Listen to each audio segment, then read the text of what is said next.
Good evening and welcome to Tucker Carlson Tonight. Here's the latest summarized. Kevin McCarthy badly wants to be the next Speaker of the House, but as of tonight, he is not going to be. He doesn't have the votes. It's not a question of who's good or who's bad, who's well-intentioned, who's not. It's a question of simple electoral math, something that Kevin McCarthy is highly familiar with since he does this for a living. At this point, as of right now, facing that mathematical reality, Kevin McCarthy has two choices.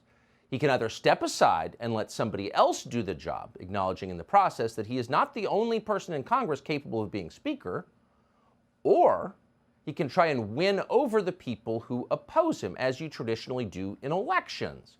Or you've got reservations about Kevin McCarthy? You don't want to be ruled by a man who wears a Ukrainian flag lapel pin and lives with Frank Luntz? No problem. We get it. Let us tell you how he's better than you think he is. Let us try and change your mind. Let us try to convince you. In a normal race, that's what you would do. But that is not what Kevin McCarthy's team is doing. Instead, like the left they purport to oppose, they're using threats and fear to force people to support the candidate. Anyone who opposes Kevin McCarthy, one of his surrogates explained today, is, quote, an enemy, a, quote, terrorist. That's their message. In a moment, we'll tell you how that message is working. But first tonight, in the summer of 2016, the government transparency organization WikiLeaks released thousands of emails from the servers of the Democratic National Committee. Those documents showed conclusively that Hillary Clinton partisans had worked to rig the Democratic primary against her rival, Bernie Sanders.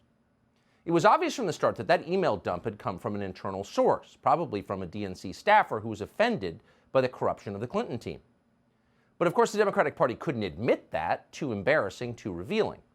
So instead, in order to cover this wrongdoing, the Clinton campaign claimed that Russia did it. The Russians hacked the servers, remember that? Now, you may have believed it or not, but intel agencies in this country must have known at the time that it was not true. They would know, but they said nothing. And they said nothing because blaming Russia turned out to be a very useful political tool. In fact, before long, it became the default response to every perceived disaster in Washington. Hillary lost. Why Russia? Donald Trump can't be president. Why Russia? Hunter Biden's laptop is here. Russian. Audit aid to Ukraine? Can't. Russia. And so on and so on. So over time, probably inevitably, the inflated threat of Russia became a pretext for everything bad, including censorship in this country. It's Russian disinformation. Shut it down. Thanks to new reporting from Matt Taibbi, who has spent weeks sifting through previously secret Twitter files, we know the federal government's intelligence and law enforcement agencies enthusiastically joined the effort to censor the political speech of American citizens illegally. It was a sophisticated effort. At one point, for example, the State Department released a report falsely claiming that thousands of Twitter accounts were controlled by foreign governments. Russia!